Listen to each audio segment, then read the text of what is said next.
सेना के dagger division GOC major general Ajay Chand Punia ने कहा कि कश्मीर घाटी में आतंकियों से एलओसी पर आधुनिक हथियार पकड़े गए हैं जो अफगानिस्तान में अमेरिकी सेना छोड़कर गई है। और अब वो 4 कश्मीर घाटी पहुंच गए हैं जिनका इस्तेमाल आतंकी कर रहे हैं। उन्होंने कहा कि आतंकी एलओसी पर घुसपैठ करने की कोशिश के लिए तैयार बैठे हैं, मगर सेना घुसपैठ की हर कोशिश को नाकाम बनाने के लिए तैयार बैठी है। उन्होंने बताया कि कश्मीर घाटी में मौजूदा समय में लगभग 250 से करीब आतंकी मौजूद हैं। उन्होंने कहा कि सेना आतंकवाद को खत्म करने के लिए हर संभव कार्य कर रही है।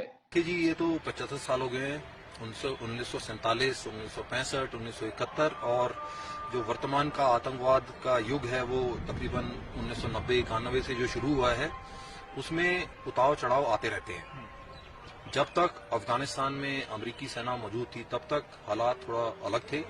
अब अगस्त में जब से वो चले गए हैं तब से वहां से चाहे वो उग्रवादी संगठन जिनके सदस्य वहां पर लड़ाई लड़ रहे थे वो, चाहे नए किस्म का हथियार, नई जनरेशन के नाइट विजन डिवाइसेस या बाकी साजो सामान, वो उस तरफ से पाकिस्तान के अंदर और पाकिस्तान से लाइन ऑफ कंट्रोल के नजदीक आना लाजमी बात है।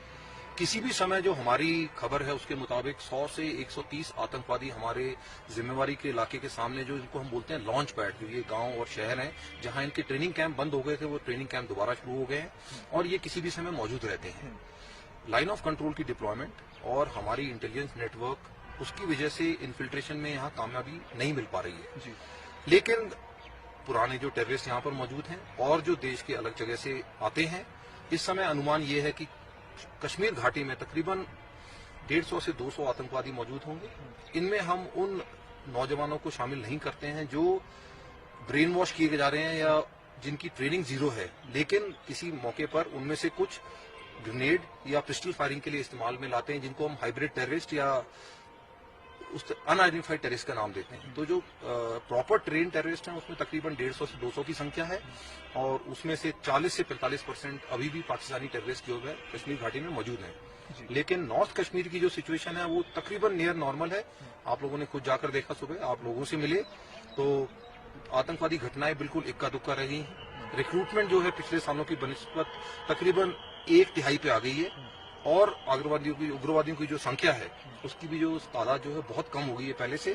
तो हमारा ये मानना है कि पाकिस्तान इसी प्रयास में रहता है, वो प्रयास करेगा और इस समय भी पिछले 1 साल में सीज फायर अंडरस्टैंडिंग होने के बावजूद तकरीबन 6 से 8 प्रयास किए गए हैं जो लाइन ऑफ कंट्रोल पर विफल कर दिए गए हैं। लेकिन उसके बावजूद ये टेररिस्ट सामने मौजूद हैं, उग्रवादी मौजूद हैं और जब ये न्यूट्रलाइज करे गए थे लाइन ऑफ कंट्रोल में एक्शन के दौरान, तो उनके पास से जो हथियार, जो सर्वेलेंस डिवाइस और जो असला बारूद मिला है वो आमतौर पे देखा नहीं गया है। और ये असला बारूद और इक्विपमेंट जो है वो अफगानिस्तान में मौजूद था जब अमेरिकन फोर्सेज वहां से गई हैं। तो हमारा ये विश्लेषण है और ये मानना है कि न केवल आतंकवादी बल्कि हथियार और सामान भी यहाँ पर जो आने वाले समय में कश्मीर में आ सकता है। Thank you. Bureau report, JLK media, Jammu.